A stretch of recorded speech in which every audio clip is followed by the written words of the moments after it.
leaders of the National Resistance Movement, cabinet ministers, ministers of state, head of diplomatic missions, members of parliament, former national leaders, religious leaders, fellow creatives.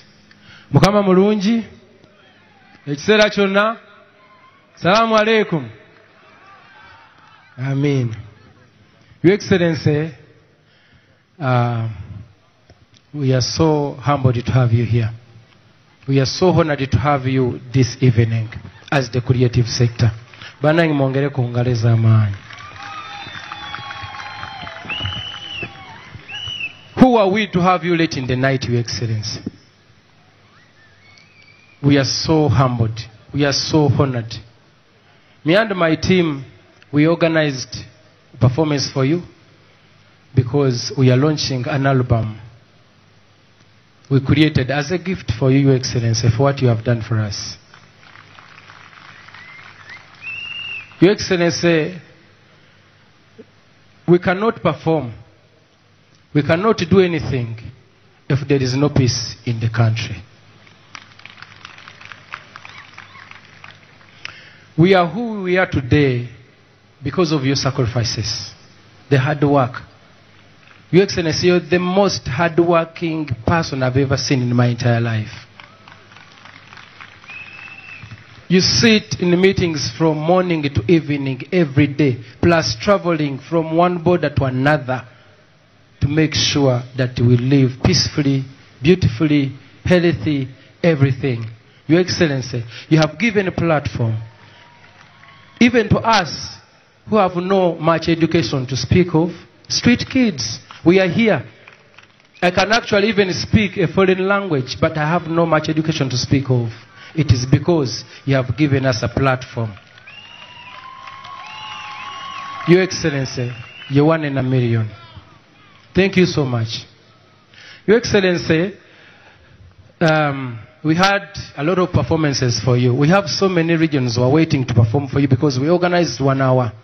We have our brothers and sisters from Alua, the Lugbalas, in a combination with the people of Ajumani and Acholi. But according to the protocol, they told us, Your Excellency, that we need to cut it short because of time. Oekitiibwa President, nzikiriza nzireko mu Luganda lwendi fluent nsobole okunnyonnyola ebigambo bino Mukama waffe. Hope I've tried.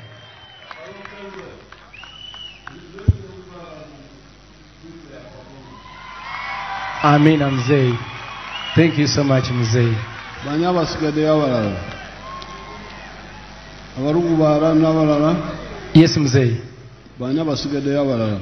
We had the Langiz mzee.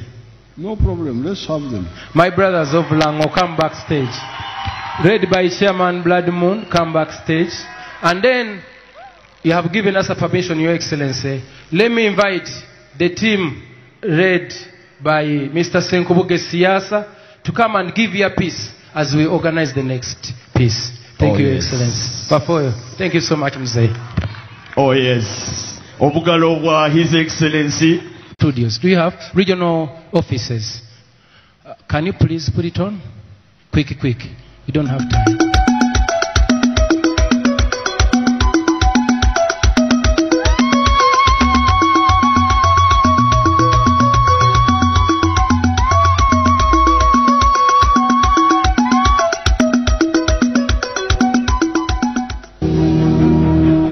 No?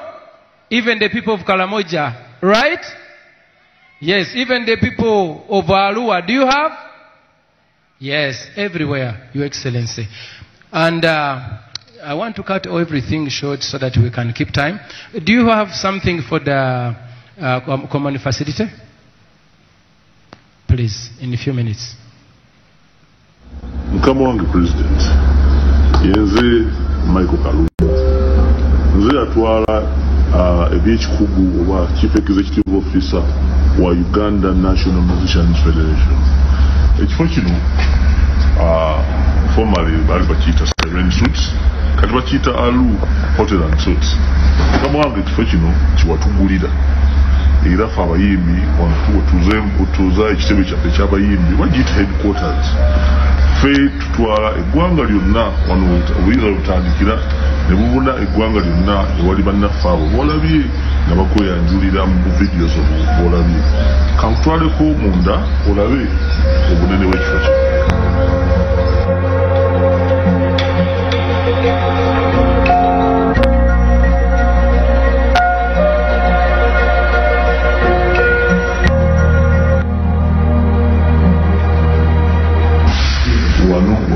Abagenyi kwa Alu Hotel muri badembo kujya okulira ekifo kyaffe kisirifu ate era kikomerembe.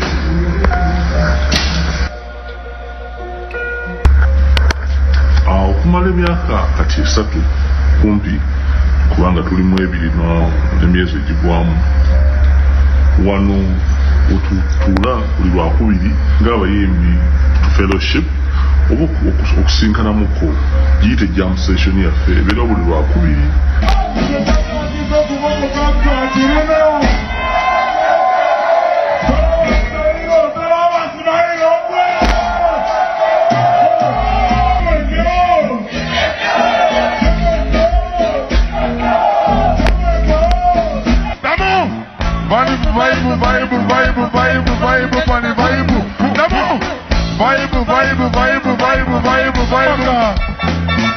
Kuno mwaka enda kwejuza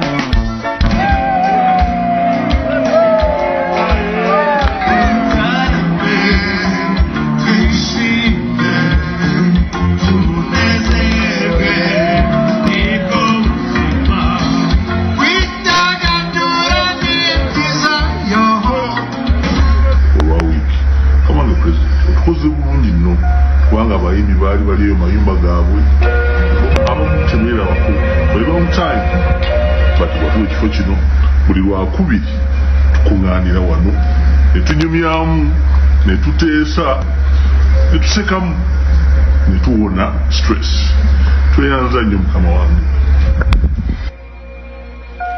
Stop there. Your Excellency, I would like to take this opportunity to thank you once again. Thank you so much. Thank you so very much. Webale nnyo mukama waffe. Abayimbi bano baali bafa stress ng'ebintu bibatabuseeko because there is a lot of manipulators. And unfortunately, some of our seniors, our leaders, somewhere, abamu balya ne bamulya mu kavuyo era baagala ebintu bino nga tebiteredde. Naye for your vision, for your great leadership, now we are here. See how beautiful this is. See, we have everybody in the house. We have all the legends. We even have people who started singing in the 70s. Mwami Matia Kakumirizi woli, oina woli. Tulina ani ali awo banji buli muntu nga watandika myaka gya 7 yimirira kuba kulabe. Dani Mugula ab'ekinana abatandika mu kinana musembere ku wano muzeeyi abalabe bambi sembera wano muzeeyi bwe twafuna akasente ka sako ekyasinga okunkwatako mwami Dani Mugula ono yayimba oluyimba nga agamba baala bataliwo Mutesa baala bataliwo baala bataliwo mwana wa Mutesa baala bataliwo. Your Excellency omusajja ono yali yadda Gomba nga gy'abeera nakati gy'abeera era gye yavudde naye twamuweereza akasente. He couldn't believe. Yalaba nga tulinga abali mu Uganda empya. Mukama waffe President, it is so touching, it is very beautiful, it is godly, it is amazing. Abasajja bano bolaba mukama wange Khalifa n'abakyala bayimba dda bakamala mu nsiike muzeeyi myaka 5 kati banesaba owe muzeeyi akapera katono akujjukira eddoboozi kuba mwalwana naye si bwe kiri mwe mwabinyumiza ani yangamba kapera katono njira kigenda kululi bala bataliwo Mutesa bala bataliwo ne batubunzabunza yo mwana wa mkwano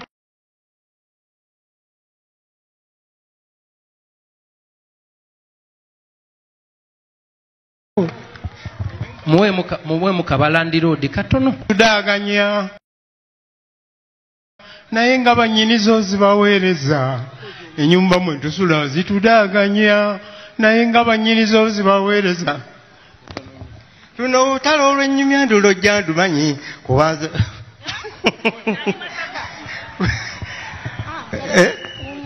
twali kyotero olwo ne baleeta eggulire tikatonga giwunye balusibye tewayitwa nga Museveni alusibye olw'okutuwonya obutaleeta fujjo gye yanunula wano nasooka ne ntyamu sinnakakasa nga ngiyita rediyo katwendaba ngenda okutu moto wawaka mama moto nawaka mama moto gunawaka naggulu moto gunawaka luweero awaka moto bane tetugenda kwogera ffenna naye mbadde mbayise wano muzeeyi abalabeko mbadde nsaba kaliifo nebalize muzeeyi akantu ako mu Luganda tojja kusobola Luzungu. Wangala pulezidenti wangala pulezidenti wangala ogirobaawo wangala okola emirimu kuba nkulaba ng'okyasobola mu kuba obugala wamu n'enduulu. Wangala pulezidenti wangala pulezidenti ngala sebutata tukusima nnyo nti olw'okuba wakola emirimu n'olonda Kenzo ow'ebbeeyi Kenzo afuuse ensonga n'asobola okutukuŋŋaanya abato n'abakuŋŋaanya abavubuka n'abakuŋŋaanya n'abakadde n'abakuŋŋaanya n'olwekyo tukwegayidde nti abange mukuba obugalo awamu n'enduulu mbabuulira ebyange nnyinda wangala pulezidenti wangala olira nti abayimbi mbegayiridde nfukamidde ngambalajanira Museveni ku luno olujja mumuwa akalulu waba yasobola asobola okutuwa akalulu taata kaguta abange Yoweri mumuwa obugalo. Abayimbi mbadde nsaba muzeeyi awulireko ku maloboozi gammwe nga geegase tugende. Wangala pulezidenti wangala ow'ekitiibwa wangala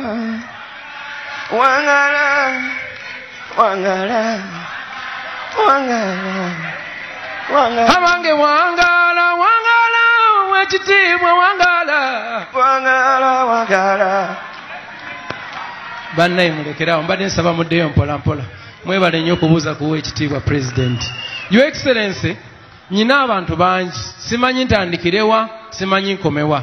Nyina abayimbi abayimba ate era nabo okuviira ddala awo mu 89 Mama Alima Namakula mulabyeko wano naye waali ndabyeko aba Firigo bandi ani akiikiridde Firigo leero Honorable Rachel Magoola namulabyeko ndabyeko wano Dr. Jose Chameleone akyaliwa alirudda waawo ndabyeko abantu yimirira sooka owubire ku muzeeyi ssebo yimiridde musajja omukubireko mu ngalo naye bannange ndabye abantu bangi ladies and gentlemen simanyi wakutandikira badde ya so many we even have those from Karamoja huwa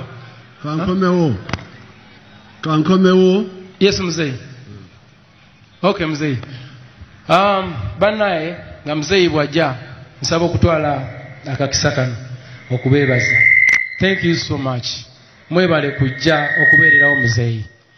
Ebigambo ebibeereyo mubimanyi nga bagezaako okutukyaya pulezidenti waffe atuteereddewo platform ne tuyimbirako. Tuli ku nnyanja. Ennyanja eyo bw'eba nga teteese tosobola kuvuba. Ennyanja eyo bw'eba etabuse obwato buba bwenyeenya osobola n'okukola ensobi. Naye emirembe bwe gibaawo ku nnyanja ovuba n'ofuna ekyennyanja n'okitwalira abaana ne bakirya mukubira emirembe engalo. Mwebale butati bweteetiririra mwebale butabeera bankwe mwebale okubeererawo pulezidenti Yoweri Kaguta Museveni ku ssaawa eno ng'agenda okutalaaga amawanga n'amawanga. Mwebale nnyo, mwebalire ddala. To our dear honorables, right honorable, we want to thank you so much for supporting us. Honorable Jim Muhwezi, you have been there for us. Thank you so much. Banayo bugalo bwa Honorable Jim. Mr. Moses Byaruhanga, you have been there for us. Mukubireko bugalo bwa amaanyi. Mukubireko Prime Minister mu ngalo. But most importantly, Afande General Salim Saleh, ladies and gentlemen. Mukubireko General Secretary wa NRM mu ngalo ez'amaanyi, Right Honorable Todong.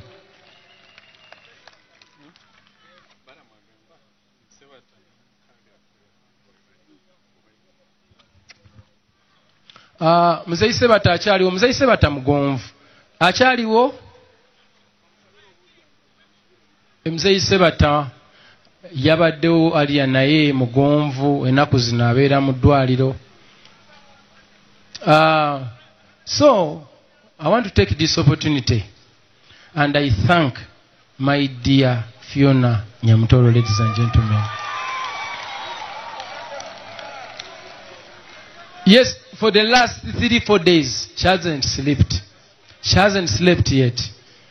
Until now. She left here 3 in the night. And then she came back here 8 in the morning. Please, mwongereko mungaleza amaanyi, ladies and gentlemen. She had to make sure that tent eno weeri, sound weeri, invitation zigenda. Ate mumujjukire kye yakola mu parliament era okutubeerera, mwongere engaleza amaanyi bambi. We thank you so much, Honorable Fiona Nyamutoro. Thank you so much. Mzee, I was thanking Honorable Fiona Nyamutoro because she hasn't slept for the last 3 to 4 days. She left here 3 in the night and she came back here 8 in the morning to make sure that we can have this beauty you can see, Your Excellency. Thank you so much, Honorable Fiona. We thank you so much. Not because you're my wife, but what you're doing for the music industry. We thank you so much. You know, we want to thank Mama Nankabirwa. Mama, thank you so much. Thank you so much. I want to thank Ambassador Ochwet. Thank you so much for always welcoming me, guiding me. Muzei, I have very, very good people. I want to thank General Salim Saleh once again when you're seated there, Your Excellency. And I think he was represented by my brother Alexander. Where is Alexander? Aunt Karen. Aunt Karen, is Aunt Karen still around? Please wave to Muzei, Aunt Karen. Thank you so much. And then also Madonna. Madonna came with Aunt Karen. Madonna, where are you? Are you still around? Madonna, she's the last born. Stand up, Muzei want to say. She's the last born of Afande Chef Ali. Thank you so much for escorting Auntie. And then thank you so much for your idea of the science team on the copyright law management system, Your Excellency. It is a brilliant idea. Thank you so much, Your Excellency. Webale omulimo ogwo. Muzeyi yatugamba nti mugende muyiye ssenyenge. Idea ya copyright law management system muzeyi yagireeta. Kuba ffe twali twesiba nnyo ku by'abazungu eri. N'agamba tetusobola kuyiiya kyaffe. N'atukwasa aba science team led by Engineer Shiba. Engineer Shiba awubira ku muzeeyi otubeereddewo bambi webale. Muwubire Kamina webale. Abantu bangi, Your Excellency, I don't know where to start from, but I think I don't need to speak a lot because, Your Excellency, you have seen the common facility, and still I've invited many creatives from the movie, from the book writers. We also have promoters in the house. Read by Abitex. Stand and wave to Mzee.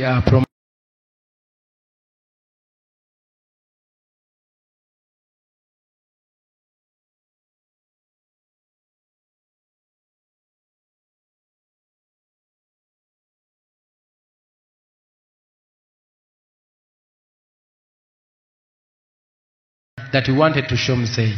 We have a Grammy. My boy with a Grammy. Where's the Grammy? Do you have it? In just 1 second. Just 1 minute. If you are not here, we have the BET that I won. We have 2 Grammy nominations. I was nominated. And still we have a win. Okay? But I think it's a bit far. Let me handle to Right Honorable. Thank you so much, Kenzo. May we give him a big round of applause. Together with his dear wife, Honorable Fiona, we thank you so much. Your Excellency.